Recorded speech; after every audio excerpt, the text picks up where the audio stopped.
Hello ladies and gentlemen, Stephen here from Radolescence and welcome back to another video. Thank you all so much for tuning in. And today I am going to be tackling a company that there's been a lot of buzz about this brand online. Yeah, and I will be the first one to admit it. It seems like every Facebook group that you go to, there's a lot of talk about Dua. Some people call it DUA. Dua Fragrances. It's a company that was started by Massam Raza, and this fragrance is called An Evening with the Mobster. So Massam Raza is the perfumer for these fragrances, and this is a house that has exploded. And I recently got in contact with another gentleman by the name of Michael, and he wanted to send me some Dua fragrances. So I took a look at this one and I said, this one sounds really good. Can you send me this one? And he did. So in full disclosure, I did get this for review. Nonetheless, I'm going to give you my honest opinion on it. Now, this particular fragrance, I would classify it as an oriental spicy because there are a lot of sweet notes, some resins, some spices in there. But I think Dua, for some reason, has established the reputation of making fragrances that resemble other more popular fragrances. So there's Caribbean Waters, which people say smells like Virgin Island water. There's Royal Elixir, which people say smells like Creed's Aventus. And then I had the chance to smell these fragrances for myself, and I smelled Royal Elixir, and the very first note is smoked pineapple or smoky pineapple. So I'm thinking, okay, this is going to be an Aventus clone. And I sprayed it, and I was surprised by the fact that it smelled nothing like Aventus. I think people have that misconception because they might read the name or they might look at the notes and think to themselves, oh, this is going to be a clone. Meanwhile, that particular fragrance that I just talked about smells more like violet leaf than anything. So this particular fragrance, on the other hand, is a little bit different because it does remind me of a more popular niche. And I think that's why I really like this one, because this niche fragrance that I'm referring to actually made #1 on one of my lists. And I'm going to go as far to tell you that this fragrance, and you can try it yourself, don't even take my word for it. I want you to get a sample of the two, do it side by side, and I want you to tell me. This smells, I would say, 95% similar to this other very, very, very expensive niche fragrance that I put as #1 on one of my previous lists. It was my top 10 favorite tobacco fragrances list. So anyways, I'm excited to tell you guys a little bit more about this fragrance, and let's go ahead and kick things off by taking a look at the presentation. So for this fragrance, you just have a sticker on the front, nothing going on the back or on the bottom. Cap comes off like this. Distribution on this one is actually really good. Very wide, but that's pretty much it. That was the presentation for An Evening with the Mobster by Dua Fragrances. This fragrance opens up with quite a strong boozy nuance. Unfortunately, with this fragrance, with a lot of their other fragrances, it does give you the list of notes on the back. This one did not give you a list of notes, but I'm just going to go off what I smell. It opens up with a very strong whiskey accord. And it's whiskey, it smells alcoholic-y, but I also get some spices in there, which is why I classified it as an oriental spicy fragrance, because I do smell a lot of spices and herbs that would be used in the fermentation of certain alcoholic spirits, which lends its way to giving this fragrance that whiskey accord or that whiskey boozy-like smell. It opens up with this sort of whiskey cognac smell, which lends way into a really sweet undertone. Talking about maybe a little labdanum resin, maybe a little bit of vanilla, some other spices in there, could be a little bit of cinnamon in there.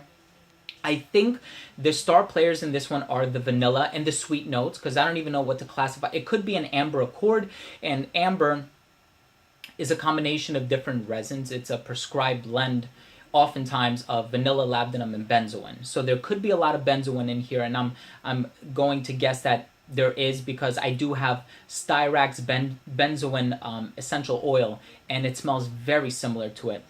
But the main player, I think, would be the tobacco.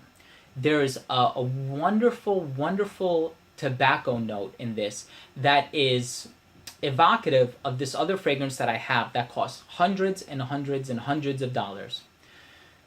And this fragrance, I would go as far as to say, smells 95% similar to this other fragrance. And that fragrance is Enigma by Roja Dove, or Roja Parfum. It's also known as Creation E, but the men's version. I have worn Creation E now for about a year and a half, and I've made some really good memories with it. The level of juice in my bottle is getting kind of low. The moment I smelled this fragrance, and these sell for $45, by the way. Not to mention that there are coupons online that you can use, I think, to take off an additional 15% or something like that. I don't know. These sell for $45. The fact that I can pay $45 for an ounce to get something that smells 95% similar to one of the most expensive fragrances in the world is mind-boggling to me. It really is.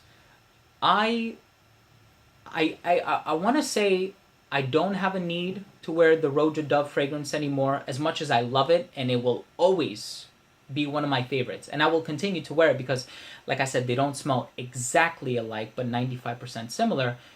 It really raises some eyebrows. Like, how is this so similar to this other fragrance? And should I be paying that much more for that other fragrance when I can get it for $45? Anyways, I love this scent. It's a great tobacco, a lot of boozing nuances, the vanilla, the sweetness, and the performance is amazing. That's the other thing about this too. It is an extrait de parfum. I have tried some of their other fragrances. I have. A lot of them haven't performed as good as this one performs, but I will tell you guys the honest truth. This one smells fantastic. It's going to perform really, really well on your skin, and I'm excited to tell you a little bit more about that. So let's go ahead and take a look at the rating. First up, I took a look at the uniqueness and overall smell, and I have to call a spade, guys. It's not a unique scent. Why isn't it unique? It smells a lot like Creation E by Roja Parfums. The overall smell, however, is fantastic because I love Creation E by Roja Parfums. Not to mention that this is such a tiny, tiny fraction of the price. So for me, when I run out of this, and I will get another one. That's a promise, I know, because it's one of my favorite smells. And also, we have the fall coming right around the corner. I'm going to be wearing this one a lot in the fall too, especially because it's a practical scent. I can use it to conserve whatever I have left in my Creation E bottle. Next up, longevity. Longevity is fantastic. You're going to get about 8 hours on your skin, which some might say is subpar for an extrait de parfum, but because of the compositional nature, again, boozy, tobacco, vanilla, amber, it's a bold one. So you don't want it to be that loud or people are going to be offended, and it's going to have a cloying effect. As far as projection for this one, it performs rather well. It doesn't have any ethereal notes to it like citrus or whatever, so it's a pretty linear scent and it doesn't change much on the skin.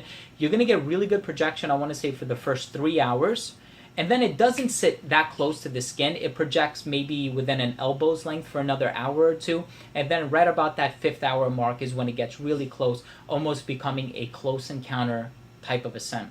Versatility on this one, I would wear this in the cold weather just because the performance is good, but also because the composition is evocative of the cold weather. If you are going to wear this in the spring and summer, just make sure to not over apply and maybe to apply in discrete areas. I think there is a maturity that goes along with the scent, so I would recommend this to probably 25 and up or even 30 and up. And I think this is a unisex scent, even though its more expensive counterpart is marketed for men. I think all fragrances are unisex. Anybody can wear this. As a matter of fact, I would like to smell the sweetness in this scent on a woman. Presentation on this one, not that great. It has a very sort of simplistic, minimalist vibe to it. But then a lot of fragrances are simplistic and minimalist. Think Montal or something like that. But I think there may be a change in the presentation coming up soon. But again, at the end of the day, it's what is inside that matters. If I were to give this fragrance an overall score, I would give it a 4 out of 5. Again, I would give Creation E a 5 out of 5. The reason I'm giving this a 4 out of 5 is because it smells so similar to him, right? But I still absolutely love the smell. I think it's very well done. I'm quite impressed by what Massam Raza from Dua Fragrances is doing, and I'm really excited to see what he's going to release in the future. So there you have it, guys. Thank you so much for watching. That was my review of An Evening with the Mobster by Duo Fragrances. If you have or have tried this fragrance, please let me know what you think. Leave a comment down below. Also, please don't forget to subscribe for future videos, top 10s, giveaways, unboxings, and a lot of other fragrance-related content. So on that note, remember, I smell well so you can smell good, and we'll see you in the next episode. Take care, everyone.